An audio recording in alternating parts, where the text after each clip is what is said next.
In a culture that glorifies immediate forgiveness as a virtue, that urges us to let go, to move on, to be the bigger person, something vital has been lost. Something ancient, something powerful. The wisdom of withholding, the strategy of silence, the slow, deliberate calculation of response. You are told that forgiveness is freedom, that it unburdens the soul and elevates the spirit. But in truth, when granted too quickly, forgiveness is not strength, it is surrender. It is a gift offered to the undeserving, a weapon handed to the one who struck you first. And Machiavelli would have warned you, beware of such gifts. They do not liberate, they bind. The man who forgives quickly reveals himself. He shows the depth of his tolerance, the extent of his boundaries, and the conditions under which he can be wounded without retaliation. In doing so, he teaches others how to hurt him again, not because he is noble, but because he is predictable. Predictability is weakness, and in the pursuit of power, nothing is more dangerous than a weakness that parades itself as virtue. Machiavelli, writing in the shadows of Florentine betrayal and Roman treachery, understood the difference between mercy and strategy. He knew that power is not preserved by warmth but by wisdom, and wisdom often requires remembering, not forgetting, delaying, not rushing, observing, not absolving. The prince who forgives too soon undermines his own authority. The citizen who turns the other cheek too quickly teaches others that his suffering has no consequence. Ask yourself this: who truly benefits when forgiveness is given at the moment of offense? Not the injured, not the betrayed. It is the offender who reaps the reward. The one who betrayed your trust, broke your word, crossed your boundary. Quick forgiveness absolves them before they've felt the weight of their actions, before they've changed, before they've paid. It offers redemption without cost, and power without accountability breeds further offense. We are conditioned to see forgiveness as moral, elevated, even divine, but Machiavelli saw the world not as it ought to be, but as it is. He did not advise princes to be kind, he advised them to appear kind when it suited their objectives, and to strike when delay no longer served. This is not cruelty, it is control, the discipline to act not on impulse, but on insight. To forgive too quickly is to act impulsively under the illusion of wisdom. It feels noble, but it is reactionary. It lacks the cold patience of strategy. It discards leverage. It forfeits fear. And fear, Machiavelli wrote, is more reliable than love. Not because love is weak, but because fear is predictable. Forgiveness removes that fear too soon. It lowers the cost of betrayal. There is a reason the powerful are slow to forgive, not because they are cruel, but because they are calculating. They wait, they observe, they ensure that the offense does not repeat, and that the offender feels the tension of uncertainty. That space, the silence after betrayal, is where transformation occurs, or exposure. But forgiveness too soon cuts that process short. It prevents change, it protects the wrongdoer from reflection, and it signals to onlookers that offense is survivable, that power has no spine, that betrayal costs nothing. Consider how this plays out in modern life. The friend who lies to you, and you forgive them before the conversation ends. What have they learned? That your trust is cheap, that your memory is short, that your principles are flexible. Or the colleague who sabotages your project and you reconcile before the next meeting. What do the others learn? That you are agreeable, that your pain is performative, that your alliances are negotiable. Now imagine the opposite. Imagine silence, imagine distance, imagine letting the discomfort breathe without resolution, without performance, without the false warmth of premature closure. That silence, that distance, creates consequence. It makes others uncertain, and uncertainty, Machiavelli taught, is one of the most powerful forms of influence. It creates mystique, it forces self-reflection, it earns respect. Forgiveness has its place, but not at the beginning, not before the offender has changed, not before they've acknowledged the damage, and not before the injured has regained power. Machiavelli would remind us, do not forgive while you are still bleeding. Do not make peace while the blade is still in your back. To do so is not virtue, it is vulnerability. And the world does not reward vulnerability. It exploits it. Some will argue, but what of compassion? What of healing? What of moving forward? These are fair questions, but Machiavelli did not write for saints. He wrote for those who sought to preserve what they built, to protect what they valued, to ascend through understanding, not illusions. He knew that compassion, when unguarded, invites contempt, that healing must be earned, not offered in haste, and that moving forward requires discernment, the ability to separate appearance from reality. You may appear magnanimous by forgiving quickly, But appearance is not influence. Influence is earned through restraint, through controlled power, through silence that forces others to think, to question, to hesitate. Machiavelli's world, like ours, was not one of equals. It was a world of observers and operators, those who watched and those who acted, those who reacted and those who chose their moment. Forgiveness, when granted too quickly, makes you reactive. It gives the offender control over your peace. It allows their timeline to dictate your closure. But when you wait, when you hold your silence, you reclaim that timeline. You define the terms of reconciliation. You remind the world that forgiveness is not free. It is earned. This is not a call for cruelty. It is a call for calibration. It is not a rejection of mercy. It is a defense of discipline. The man who can delay forgiveness is not hard-hearted. He is strategic. He knows that time reveals truth, that silence reveals character, that distance reveals loyalty, and that power, to remain power, must be measured. The man who forgives quickly believes he is ending a conflict, but often he is only suspending it, like a general who calls off his defenses too soon. He leaves the battlefield unguarded, assuming peace where none has truly been made. Forgiveness, in the Machiavellian sense, is not a ceasefire, it is a calculated maneuver. One does not forgive to feel good. One forgives, if at all, to gain advantage. And if there is no advantage, then silence is superior, coldness is superior, distance is superior. Consider the timing. In matters of statecraft, as in life, the moment of offense is the moment of greatest leverage. It is when the offender is uncertain, exposed, and if they have a conscience, guilt-ridden. This is when the victim holds power. To immediately forgive at this moment is to waste that power for the sake of appearing noble. But appearing noble is not the same as being effective. And in a world ruled by consequences, effectiveness matters more than virtue. Even in personal relationships, this holds true. Think of the lover who cheats and the partner who forgives them that very night. What lesson is taught? That betrayal is tolerable, that intimacy has no guard, that boundaries can be crossed without enduring effect. And soon the same betrayal returns, this time deeper, bolder, and even more calculated, because what is permitted is repeated. Machiavelli knew that human nature does not change through softness, it changes through consequence, through fear, through uncertainty. He wrote, "It is much safer to be feared than loved, when one must be lacking." Why? Because love assumes goodness, but fear respects boundaries. Love, when unearned, breeds entitlement. Fear, when justly wielded, breeds discipline. Forgiveness should never be the first response. Observation should. Study the reaction of the offender. Do they show remorse? Do they understand the weight of their action? Or do they rush to your good graces because they fear losing access to your peace, not because they regret the harm they've caused? The rush to reconciliation often reveals more about them than about you. And to forgive without clarity is to embrace illusion. In power dynamics, forgiveness is often interpreted not as strength, but as softness, as uncertainty, as a desire to appease. The Machiavellian mind does not appease, it waits, it watches, it weighs. Silence after betrayal is not absence, it is pressure. It is the invisible force that compels the other to reflect, to wonder, to question what will come next. This tension is valuable. It breeds growth or exposes rot. Either result is information, and information, in the game of power, is everything. Now imagine two leaders, one who forgives insults publicly and swiftly, and another who says nothing, neither confirms nor denies, simply observes. Who holds more power? Who controls the room? The first is seen as merciful, but predictable. The second is unreadable, mysterious. And mystery in leadership is not a flaw, it is a form of control. People fear what they cannot read, they respect what they cannot predict. We live in an age obsessed with transparency and resolution. Every offense must be addressed, every wound processed, every slight dissected. But Machiavelli would challenge this. He would ask, to what end? If resolution costs leverage, is it worth it?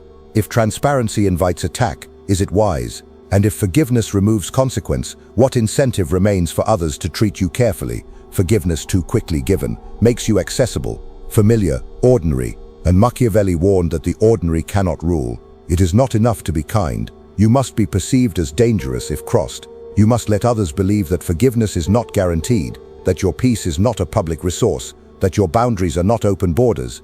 There is a kind of patience required here that feels unnatural, to feel hurt and yet not rush to closure, to feel betrayed and yet not race toward reconciliation. This is where discipline emerges, not in the act of forgiveness, but in the delay of it. Because the longer you wait, the more you see, the true remorseful will remain. The manipulators will not. The strong will face the silence. The weak will flee from it. This is the purpose of the pause, not punishment, revelation. Some may call this cruel, but cruelty lies not in silence, it lies in empty words, in forgiving someone who hasn't changed, in saying it's okay when it isn't, in restoring what was broken without ensuring it won't break again. That is not kindness, that is negligence. The Machiavellian understands that words without consequence are noise, that forgiveness without reflection is folly. In matters of leadership, this becomes even more apparent. The general who forgives the traitor without scrutiny invites mutiny.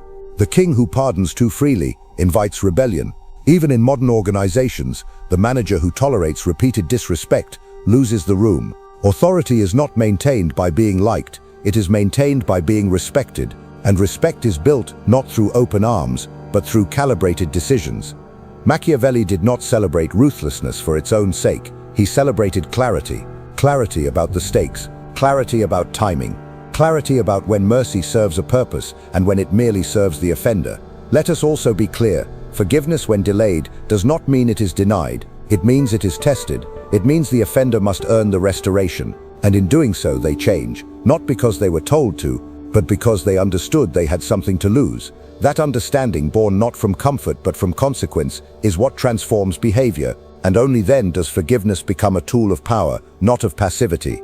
So if you feel the urge to forgive quickly, pause, observe, ask yourself, am I doing this to regain peace or to avoid discomfort? Am I offering this because I understand what's changed, or because I fear what will happen if I don't? Because Machiavelli would remind you, the path of greatest power is not paved with comfort, it is paved with control, and control requires waiting, watching, withholding. Let others rush to resolve, let others drown in their own noise. You, if you wish to lead, to influence, to endure, must learn to be still. You must understand, those who offend you once and are forgiven too quickly will test you again, not always out of malice, but out of curiosity. They want to know what your limits are. They want to see how much you're willing to tolerate. And when you forgive without consequence, you reveal that your limits are negotiable. You show that your boundaries are decorative, not defensive. In Machiavellian terms, you signal that you are not a threat, and in any hierarchy, to be seen as non-threatening is to be seen as dispensable. Machiavelli taught that appearances matter more than intentions, that men judge more by what they see than by what they feel. And if they see that your pain has no cost, they will disregard it. If they see that betrayal leads only to brief discomfort and immediate pardon, they will not hesitate to betray you again, not because they are evil, but because they are logical. Predictable rewards encourage repeated actions, and quick forgiveness is a reward. What then is the alternative? Not bitterness, not vengeance, but silence, space, distance, the tools of the strategist. You say nothing. You make no dramatic announcement of pain. You do not call out the offense. You simply step back. Let the offender sit in the discomfort of ambiguity. Let them wonder if the relationship has changed. Let them feel the cold absence of your favor. That space becomes the lesson. That silence becomes the signal. And while they wait, you watch. You study their response. Do they acknowledge what they did? Do they change their behavior without being told? Do they reflect? Or do they double down, blame you, or pretend nothing happened? Their response to your silence tells you everything you need to know, far more than words ever could. In this way, forgiveness, if it ever comes, is built not on sentiment, but on strategy. It becomes a conscious decision, not an emotional reflex. You choose to forgive only when it serves your position, not your comfort, only when it strengthens your influence, not weakens it. This is the Machiavellian calculus. Does this act of forgiveness secure my standing, or does it erode it? Forgiveness to the Machiavellian is not a virtue to be displayed, it is a tool to be wielded. Carefully, selectively. It should never be used to relieve pressure. It should be used to exert it, to shift the dynamics, to realign power. The timing must be right, the context must be favorable, and the outcome must advance your position. Ask yourself, what do I gain by forgiving now? What leverage do I give up? What message do I send to others watching? Because others are always watching. Colleagues, friends, enemies, potential allies, they all observe how you respond to being wronged. And if they see that offenses are tolerated, they will assume your standards are low. But if they see that your forgiveness is rare-earned, not assumed, they will treat your favor as valuable. Machiavelli understood this deeply. He did not advocate constant punishment. He advocated deliberate consequence. He advised princes to reward sparingly, punish swiftly, and never reveal the full extent of their boundaries. He knew that those who appear too eager to reconcile are seen as dependent, as insecure, as manipulable. And he warned, never let your need for peace make you predictable. There is a misconception in modern thinking that strength is proven through reconciliation, that the bigger person is the one who forgives first. But size does not determine stature, strategy does. Sometimes, the smaller person forgives to escape tension, to avoid conflict, to signal moral superiority. The larger person waits, listens, evaluates. They do not need to prove they're above the situation. They prove it by how much control they retain. In romantic relationships, this pattern is especially evident. The partner who forgives every mistake instantly is often not respected but resented, not loved more but taken for granted. Why? Because love to endure must coexist with standards, and standards require enforcement. If every line you draw is erased the moment it's crossed, then your lines mean nothing, your love means nothing. It becomes a performance, warm but weightless. The same holds true in leadership. Imagine a boss who forgives every failure without follow-up. At first the team feels relief, but eventually they feel confusion, then entitlement, then chaos. Without consequence, excellence is optional. Without silence, reflection is impossible. Without tension, growth does not occur. This is why the most powerful people are rarely the most talkative. They are not constantly correcting others, nor are they constantly reconciling. They wait. Their disapproval is felt not in words, but in absence, in restraint. And when they speak, when they finally offer a second chance, it is received with gravity. Because it is rare, you must train yourself to be rare. Your reactions, your forgiveness, your praise, none of it should be automatic. None of it should be expected. In a world that floods every offense with instant resolution, the one who withholds becomes memorable, the one who waits becomes mysterious, and the one who chooses precisely when to engage becomes powerful. Now consider how to apply this in daily life. When someone crosses a line, pause. Do not react. Do not post. Do not vent. Do not rush to clarify. Let the silence do the work. Let the distance speak louder than your outrage. You are not weak for feeling pain, but you are foolish for exposing it without gain. Let time be your ally. Let consequence unfold without interference. In friendships, this may mean pulling back without announcement. In work, it may mean letting a peer wonder where they stand. In love, it may mean not responding to the apology that comes too soon, too rehearsed, too empty. And in all cases, it means remembering you teach others how to treat you, not through forgiveness, but through consequence. Forgiveness, when earned, can be powerful, but forgiveness given too easily is not power, it is permission, and you should be careful what you permit. You cannot afford to be careless with your forgiveness, not if you seek respect, not if you value your influence, not if you intend to rule your life, your relationships, your career, with clarity and control. Because every time you forgive without standards, you relinquish power, and power once given away is rarely returned. Machiavelli observed that men are quick to forget benefits, but slow to forget injuries.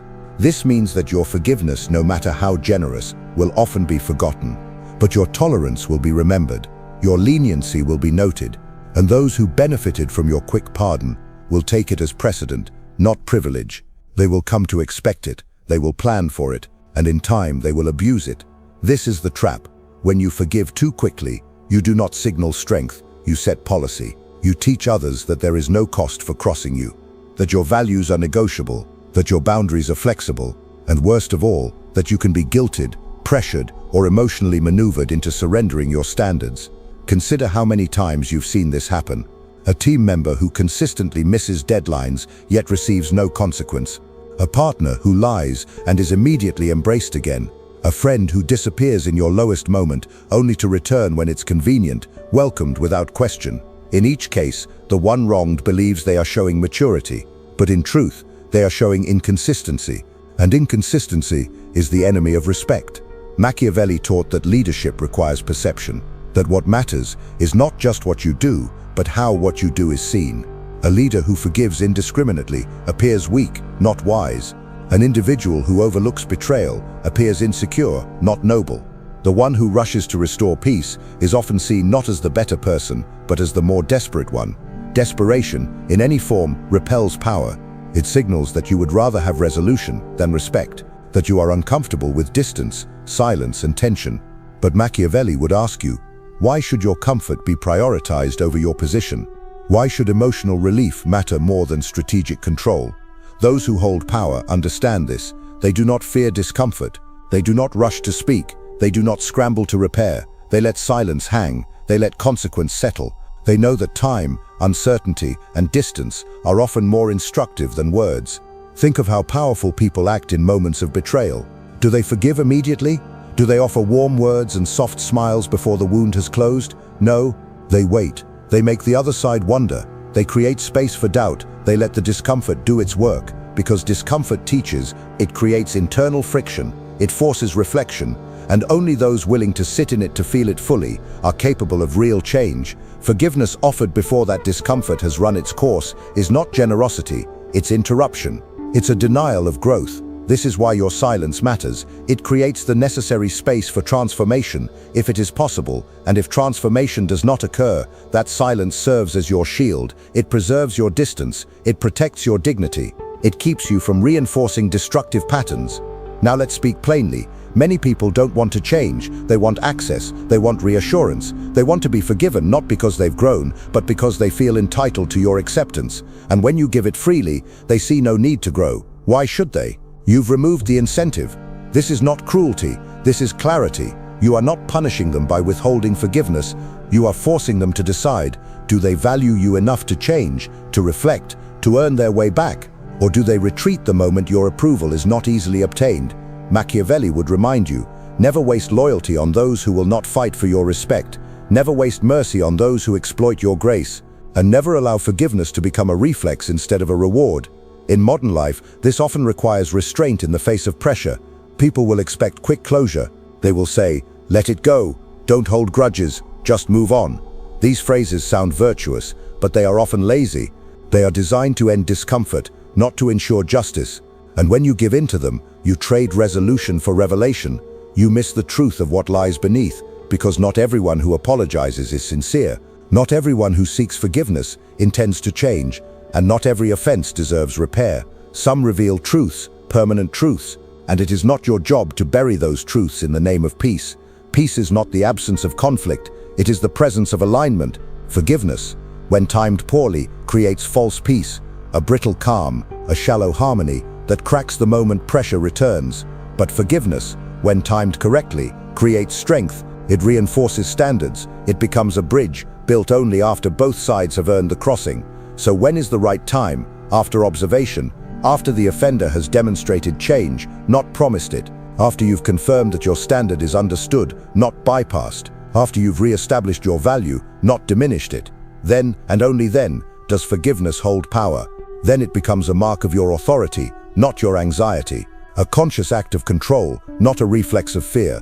Forgiveness is not something you owe, it is something you own, and when you own it fully, you decide when and if it is given. You do not owe it to anyone who broke your trust. You do not owe it to those who apologize without reflection. You do not owe it to those who confuse access with entitlement.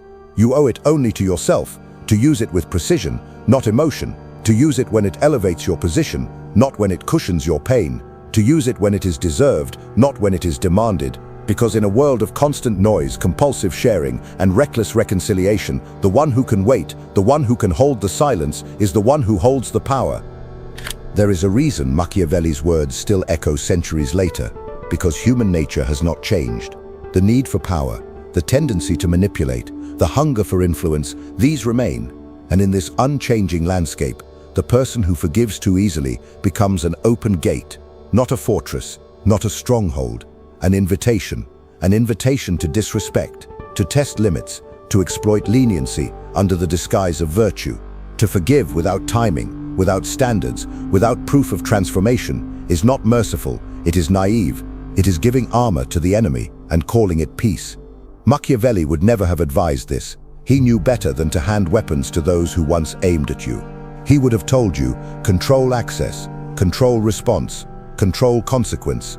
There is a kind of power in withholding, in remaining still while others fumble, in letting your silence stretch long enough that it becomes a mirror. The guilty will look into it and see themselves. The manipulators will see a wall, and the sincere, if they exist, will wait, reflect, and prove their worth. When you forgive slowly, thoughtfully, with discipline, It becomes a filter. It separates the impulsive from the intentional. It exposes who only wants your reaction from who truly wants your respect. That filter is your protection. It is your gatekeeper. And when you abandon it for the illusion of being the bigger person, you allow everything through, including what should have been kept out. Some will say this is too cold, that life is too short for grudges, that forgiveness should be abundant and immediate. But ask yourself, what has this abundance produced? What has this immediacy taught others? Has it elevated standards or erased them? Has it created stronger bonds or weaker ones? Has it empowered you or exposed you? Because every act of forgiveness tells the world something about your expectations, and every expectation you lower becomes an invitation to be tested again. Machiavelli understood that peace must be earned, that trust must be measured, that reconciliation must be deliberate, not because he believed people are evil, but because he knew people are self-interested. He wrote for those who wanted to survive, to win, to build empires, not fantasies, to gain respect, not applause. And in gaining respect, forgiveness becomes your most dangerous weapon. When used correctly, it disarms people. It surprises them. It shows that you are not governed by bitterness, but by judgment, that you do not lash out, you calculate, that you do not ignore pain, but you decide who gets to heal from it with you. But you cannot wield this weapon if you give it away too cheaply. If you treat forgiveness as a default, not a decision, if you rush into it just to quiet the noise, that's not strategy, that's fear of discomfort. And power cannot exist where fear rules. The uncomfortable truth is this: some people are not meant to be forgiven, not because they're beyond redemption, but because they've shown no signs of seeking it, because they've treated your grace like a guarantee, because they've mistaken your kindness for softness, and because, frankly, some doors must remain closed for you to rise. Machiavelli would advise you to look not just at the apology, but at the pattern, not just at the words, but at the behavior, not just at your desire for peace, but at what it costs you. If you forgive someone and return to the same dynamic, nothing has changed. And if nothing has changed, then you are not forgiving, you are submitting. Power demands that your forgiveness changes the landscape, that it raises the standard, that it forces recognition, that it comes only after the one who harmed you has paid, reflected and transformed, not pleaded, flattered or performed. This principle applies everywhere, in business, in leadership, in love, in friendship. The leader who forgives betrayal without retribution will be betrayed again. The business partner who accepts lies without recalibration will see trust dissolve. The friend who forgives abandonment with open arms teaches others that loyalty is optional. And the lover who forgives infidelity without distance ensures it will be repeated, if not by the same person, then by another who learns from the precedent. The truth is, most people do not need more chances, they need more consequences. They need silence instead of reassurance, time instead of tolerance, observation instead of instant absolution. This is what the Machiavellian understands. Forgiveness is not about wiping the slate clean, it's about determining who deserves to stay on the slate at all. You must also consider how your forgiveness affects your identity, because each time you forgive too quickly, you become someone slightly different, less guarded, less respected, more accessible. And if this continues, eventually you're no longer seen as someone to fear losing, but someone who will always stay regardless of how they are treated. That is a dangerous position. Not just socially, but psychologically. Because once people stop fearing the loss of you, they stop valuing the presence of you. To maintain presence, to maintain power, to maintain peace, your forgiveness must be selective. It must be slow. It must be given like currency, not confetti, like a key to a kingdom, not a casual gesture, like an elevation, not a default. The next time someone demands your forgiveness, pause. Let silence be your answer. Let their discomfort show you who they are. Let your absence ask the questions that your mouth does not need to speak. And when, if they return, not with excuses, not with shallow apologies, but with evidence of transformation, only then may you consider it. Because forgiveness is not the end of power, but it should never be the cost of it. In the final analysis, forgiveness is not a matter of morality. It is a matter of timing, leverage, and consequence. This is the Machiavellian truth the modern world resists. In a society obsessed with openness, resolution, and constant communication, the disciplined use of silence and delayed forgiveness appears cold, but only to those who do not understand power, only to those who confuse virtue with vulnerability. You must remember, The one who forgives too soon often does so not from strength but from fear. Fear of tension, fear of confrontation, fear of being misunderstood or unloved or judged. But power cannot exist where fear controls your responses. A Machiavellian mind is not moved by the discomfort of the present, it is guided by the advantage of the future. So ask yourself, what does this forgiveness accomplish? Does it teach others how to treat you?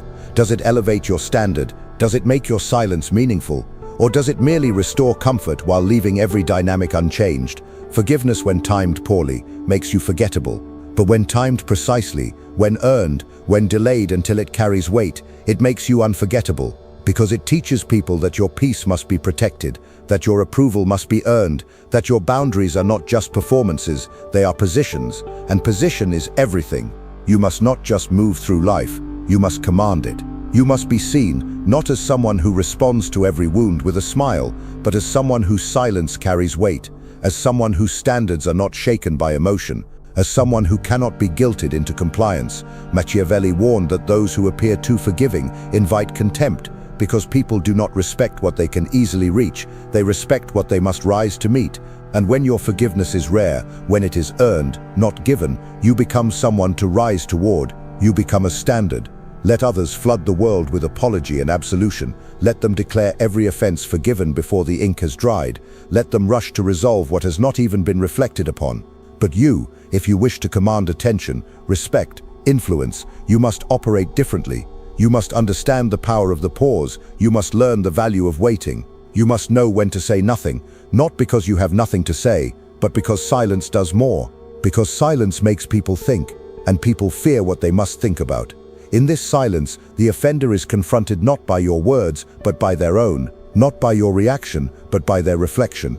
This is how people change, not when you let them off the hook, but when you let them sit with what they've done, when you do not save them from themselves, when you force them to face who they are without the comfort of your immediate acceptance. This, Machiavelli would say, is not cruelty, it is discipline. It is governance, not of others, but of yourself. It is choosing to withhold power, not out of spite, but out of strategy. And when, if you finally choose to forgive, your forgiveness means something. It is not noise, it is signal. It says, I saw what you did, I watched how you responded, I measured your behavior in the dark. And now, with full awareness, I offer a new beginning, not as a gift, but as a recognition of effort. Only then does forgiveness carry power. Only then does it restore without erasing. Only then does it build trust instead of simply patching over disappointment. Understand this, your power lies in what you do not immediately give, your silence, your presence, your approval, your forgiveness. When you treat these things as sacred, others do too. But when you give them without weight, you lose their value, and eventually, you lose yourself. The world is full of people who want your forgiveness more than they want your growth, who want your acceptance more than they want your strength, who want you to move on before you've even processed what happened. Do not accommodate them. Do not rush your healing for their convenience. Do not water down your standards for the sake of harmony. Harmony that comes at the cost of power is not peace, it is submission. The Machiavellian knows this. He forgives when it sharpens his blade, not when it dulls it. He reconciles when it strengthens his alliances, not when it simply soothes emotions. He remains silent not because he is passive, but because he is precise. You must become precise. In every offense, ask, what do I learn? What do I gain by forgiving now? What do I risk by waiting? What would Machiavelli advise if my peace, my authority, my influence were at stake? Because they are. Your influence is built moment by moment, boundary by boundary, reaction by reaction. You cannot afford to treat forgiveness like a reflex. You must treat it like a weapon, a sacred tool, a final act of judgment after deep observation, not a soft blanket tossed over betrayal. And as you rise, as you build, as you command, as you lead, remember this above all, forgiveness is not weakness, but fast forgiveness is. Forgiveness is not submission, but forgiveness without change is. Forgiveness is not always owed, but when earned and given with precision, it is the most powerful form of control. So protect it, delay it, let them wonder, let them wait. And when you finally speak, when you finally say the words they so desperately crave, let those words land like thunder. Let them feel the weight of your discipline. Let them know they stood at the edge of loss. And only then, only when your silence has taught, your distance has spoken, and your standard has been met, only then may you forgive, and that is how you win. If you've made it this far, it means part of you already understands the cost of being respected. That true peace is not found in being liked. It is found in being unshakable. You've already begun to realize that acceptance from others means nothing if it comes at the expense of your authority. And that real strength begins the moment you stop apologizing for having standards. So tell me, are you ready to be doubted, judged, even feared, if that's what it takes to protect your power? Are you prepared to lose the approval of many to gain the respect of a few who truly see your worth? If this message struck something in you, if it felt like truth you've known but never put into words, then write this in the comments. I protect my power. Let's see who here is done giving cheap forgiveness and ready to move with precision. And whatever you do not stop here. The next video is crucial. Watch it. You'll understand why soon. I'll see you there.